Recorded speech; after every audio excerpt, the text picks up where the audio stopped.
Même jour. Et vous avez collaboré avec Ripple pour fournir des rails de type blockchain, si vous le souhaitez, pour ce service.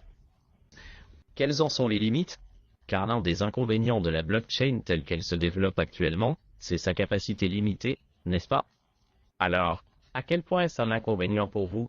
Donc, pour les paiements en devises, étant donné les volumes dont nous disposons, cela ne constitue pas une limitation. En fait, avec cette nouvelle initiative déjà en place, nous couvrons en fait 50% de tous les paiements en devises que le groupe Santander effectue chaque année et cela fonctionne très bien car les rails que nous utilisons et qui, comme vous le dites, ont collaboré avec Ripple, nous les testons depuis 2 ans, en fait, nos propres employés et cela fonctionne, c'est sûr, c'est entièrement conforme et évidemment nous nous sommes assurés de respecter toutes les réglementations locales. Vous êtes donc entre de bonnes mains. Actuellement, ce service n'est disponible que pour les clients de Santander dans l'un des pays que vous avez mentionnés, mais envisagez-vous peut-être de l'étendre comme quelque chose de plus large, comme une application distincte pour tous les arrivants? Absolument oui, mais permettez-moi simplement de préciser que dans le cas des clients de SandUK, vous pouvez réellement transférer des euros vers n'importe quelle autre banque en Europe. Cela dépend donc des pays, mais dans le cas de SandUK, nous pouvons effectivement le faire avec l'Europe. Et nous travaillons à intégrer d'autres pays comme le Portugal et d'autres très prochainement. Nous travaillons pour le rendre accessible également aux petites entreprises. Pour l'instant, il ne s'agit que de particuliers. Et nous travaillons, comme vous le dites, pour qu'à un moment donné, je n'ai pas le temps pour cela, une application distincte, ce soit donc des paiements sur le marché libre. Et donc nous sommes très excités à ce sujet. Ripple n'a aucun inconvénient. Anna Bottin, présidente exécutive du groupe Santander. Un XRP va être très précieux, c'est ce que je pense. Alors, si vous ne me connaissez pas, Crypto-Oli, j'espère que vous allez bien aujourd'hui. Abonnez-vous à ma chaîne si ce n'est pas encore déjà fait. Pour ceux qui me demandent tout le temps ce qui sont mes liens, ils sont tous ici. Vous cliquez sur 8 autres liens et tout se trouve là, ma clé, mon cours que je viens de faire, Club Trader Relais. OK? Ne cherchez pas trop loin, c'est très proche. Juste ici, 8 autres liens. Alors, le prix du XRP, on va aller voir ça maintenant. Ça, c'est le yen japonais. Ça n'a pas rapport à XRP. Se situe à 60 centimes 81. On sait tout, on est monté de 60 à 75. On est redescendu après une méchante semaine avec le Bitcoin qui est descendu de 10 000, puis il est en train de remonter. Il y a beaucoup de bonnes choses qui s'en viennent. BlackRock, la tokenisation, Coinbase. Vraiment, vraiment des nouvelles de ouf qui se passent dans la crypto. Je suis pas disparu nulle part en passant. Je vais juste m'occuper beaucoup de les membres de mon club Trader Relais. Ceux qui ne le savent pas, j'ai parti un club. Si vous êtes dans le 10% des traders qui font de l'argent dans le monde, vous accédez à ça. Et vous allez pouvoir avoir un aperçu de qu'est-ce que je fais pour gagner ma vie. On est rendu à 17-18 membres. Ça va très bien. Et je reçois beaucoup de questions. Et il n'y a personne qui est déçu. Tout le monde est satisfait. Plusieurs méthodes de paiement. PayPal, crypto, crédit, débit. Toutes les méthodes de paiement sont disponibles. Et ça, c'est sur la plateforme Oops. OK? Coinbase, nous sommes ravis d'annoncer que Coinbase a été choisi comme fournisseur d'infrastructures clés pour BlackRock dans un fonds d'investissement tokenisé. C'est une nouvelle qui est parue tantôt à 9h du soir. Ça fait même pas une demi-heure. Regardez déjà 7000 vues. Et les gens y retweetent. Très grosse nouvelle. Ces partenariats reflètent notre engagement à connecter les institutions à la cryptographie et démontrent notre capacité à fournir la technologie et les produits nécessaires pour soutenir le secteur de la tokenisation en croissance rapide. Je vous l'ai dit, 2024, c'est la tokenisation. C'est comme ça que ça va se passer. Et BlackRock ont dit que c'était l'avenir. XRP a toujours été l'unique. Il y a beaucoup de choses qui se passent. ETH Gate. Et on va entendre quelque chose. Écoutez bien ça. Vous savez, non seulement la SEC a perdu devant le tribunal de l'opinion publique, même sur une base bipartite ici à Capitol Hill, mais l'agence est désormais également piétinée par les tribunaux fédéraux, notamment en ce qui concerne les actifs numériques. Le 23 juillet, un juge de New York a déterminé que Ripple Labs n'avait pas C'est pas le 23 juillet, là, c'est une erreur. C'est le 13 juillet. violé la loi fédérale sur les valeurs mobilières en vendant son jeton XRP sur des bourses publiques. En fait, dans ce cas, Ils ont été qualifiés d'arbitraires et de capricieux. En août dernier, le tribunal a rejeté le raisonnement de la SEC pour empêcher la conversion de la fiducie Bitcoin de Grayscale en un fonds négocié en bourse. Et ces derniers jours, un juge de l'Utah a imposé des sanctions à la SEC pour, je cite, conduite de mauvaise foi et, je cite, abus de pouvoir flagrant, citation fermée, que la commission avait démontré dans une affaire contre Dropbox et c'est important. Parce Deadbox, je sais pas si vous connaissez ça. que nous n'en avons pas parlé depuis longtemps au sein de cette commission. Et à cause de cet abus de pouvoir flagrant, la commission est tenue de payer les frais juridiques, ce qui signifie que l'argent de nos contribuables est maintenant utilisé pour payer la portée excessive et l'échec de la SEC. La SEC, c'est un échec total. Et avec qu'est-ce que je vois qui s'en vient, il pourrait s'en prendre à Ethereum. Et ça, à part ça, c'était la nouvelle ici de BlackRock, là, que je venais de vous dire, avec Coinbase. On voit très bien ici que la nouvelle est apparue sur Wall Street, en quoi qu'ils vont lancer leur premier fonds tokenisé sur blockchain. Là. C'est qui ne croient pas. Wall Street Journal, je pense pas que c'est une blague. Ils ont annoncé ça après-midi. C'est tout chaud comme nouvelle. Okay? Alors, tout ça, moi, je me dis que c'est de la poudre aux yeux par rapport à qu'est-ce qu'on est en train de voir qu'ils vont s'en prendre à ETHgate. Qu'est-ce qu'ils ont fait avant? C'est sûrement impardonnable, mais est-ce qu'ils vont vraiment creuser aussi loin que ça pour trouver la vérité? Je penserais pas. Mais BlackRock, pourquoi ils lanceraient quelque chose sur la blockchain Ethereum? Si Ethereum ne serait pas correct et que ça causerait des problèmes à BlackRock. Alors, quand j'entends des commentaires en quoi qu'Ethereum c'est fini ou que c'est game over, j'en doute, malheureusement. C'est sûr que c'est pourri et qu'il y a beaucoup de choses qui s'est passé, mais on est loin d'en avoir fini de discuter. Et oui, il peut y avoir des problèmes, puis des sanctions, puis des amendes, mais en tant que tel, pour faire tomber ça, non. Comment? C'est là qu'il y a le plus de développeurs. Je penserais pas que il arrive quoi que ce soit à Ethereum. Okay? Vous savez que Ripple travaille avec les banques centrales. J'espère que vous le savez. Un document ici qui nous montre ça sur leur propre site. Et ils ont une page qui s'appelle ripple.com Public Policy. Et vous pouvez aller voir. Et là-dedans, il y a une tonne d'informations.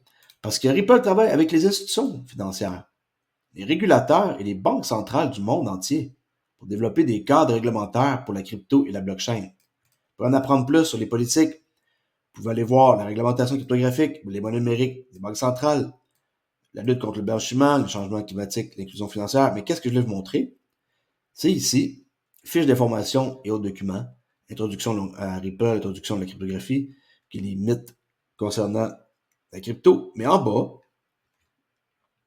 en savoir plus sur les perspectives de politique. Qu'est-ce qui se passe dans le monde avec les politiques de Ripple? Qu'est-ce qui se passe au Canada? En Australie?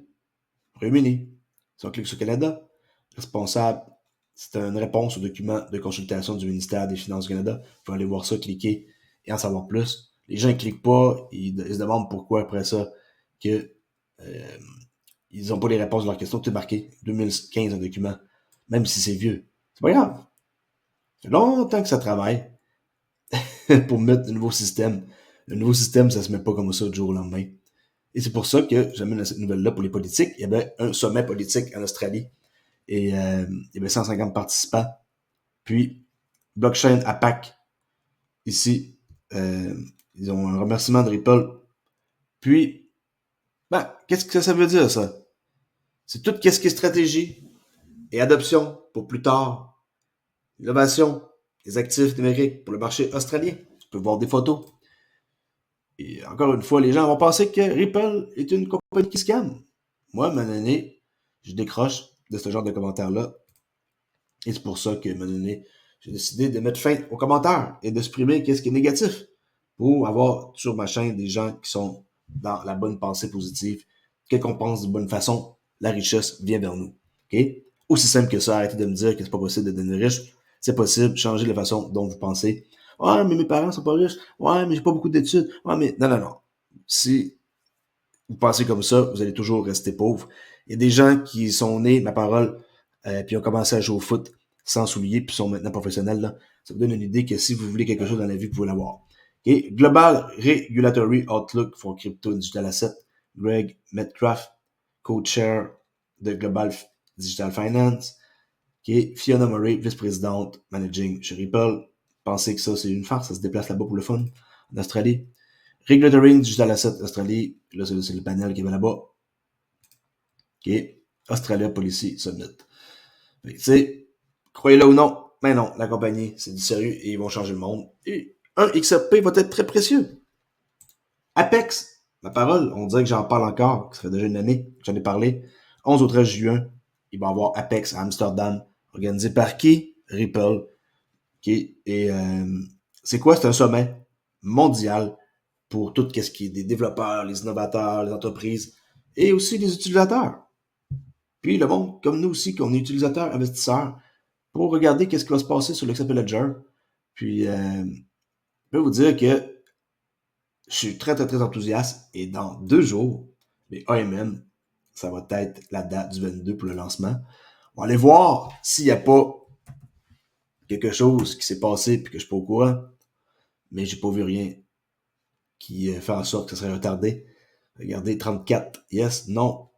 1, wow! Alors, ça confirmerait que data443.com serait peut-être l'entité de la SEC. 34! Il y a juste un qui n'a pas dit oui. Wow! J'ai jamais vu ça de ma vie un vote comme ça aussi haut. Et le 22 mars, les AMM vont commencer. S'il vous plaît, de grâce, allez pas vous lancer comme ça là-dedans, juste pour le fun, parce que ça vous tente. Faites pas ça. Attendez que ça décolle. Attendez de voir qu'est-ce que j'ai à vous dire. Pas pourquoi, par exemple, qu'on voit 34 oui, mais que le 34 sur 35 ne change pas, là. Toujours 28. Ah non, excusez-moi, très chaud, le 28, 34, oui. J'avais en tête que ça va changer de place. Ça prend 28, mais on a 34. OK? En bas de 28, ça n'aurait pas passé, là. Supposons que dans 2 jours, sur les 34 oui, il y en aurait 6, 7 qui se retireraient.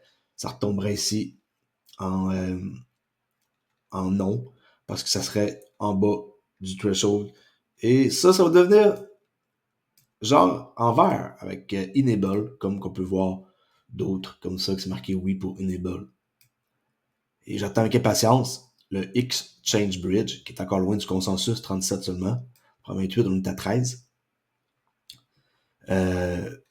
Fix, kill or kill. Fix, fill or kill. C'est dans le trading.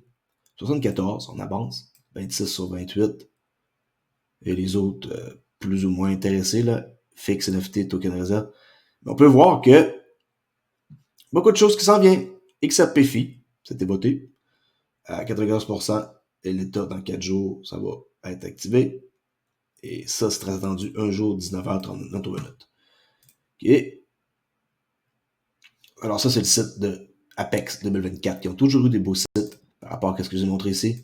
Des sites très, très, très colorés. 11 au 13 juin.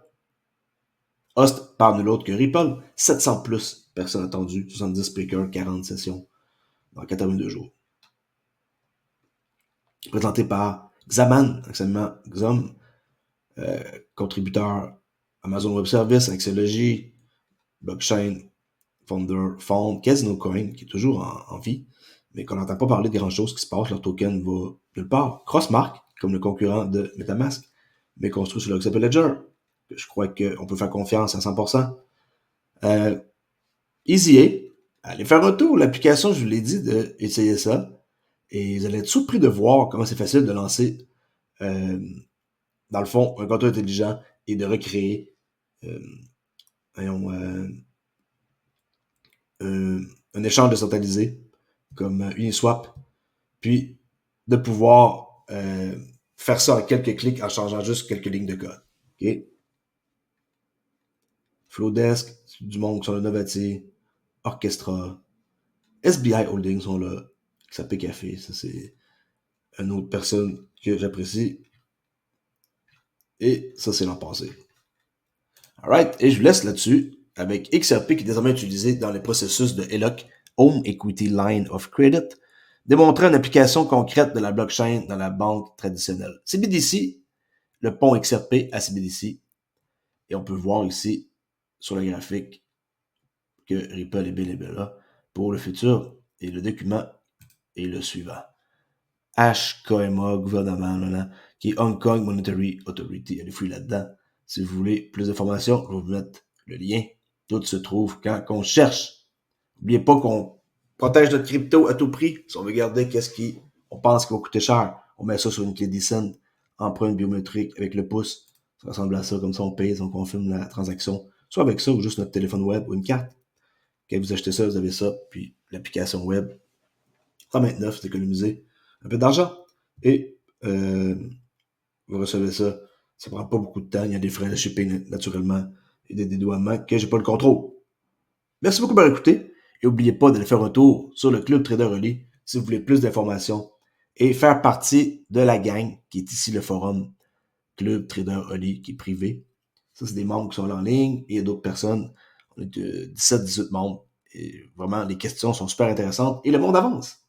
Et ils améliorent de beaucoup pour certains déjà. Je vois une différence depuis qu'ils sont avec moi et que je leur montre quelque chose d'unique en 7 étapes pour comment faire pour trader. Allez voir, je répète, le lien encore, il se situe où? Ici, 8 liens. Vous cliquez sur Club Trader Oli, ça vous amène à cette page-là. Merci beaucoup et je vous dis à la prochaine. Et n'oubliez pas d'aller répondre aux questions que j'ai posées tantôt dans la communauté. Si vous voulez bien, allez voter. OK, la SEC, c'est désormais Ethereum. Et aussi les questions précédentes que j'ai posées, si ça vous tente, toujours de faire un petit vote. Les votes, c'est cool et ça donne vraiment comme d'activité sur la chaîne et des discussions qu'on peut tous entrer. Alright, je laisse là-dessus et je vous dis à demain pour une prochaine vidéo. Ciao!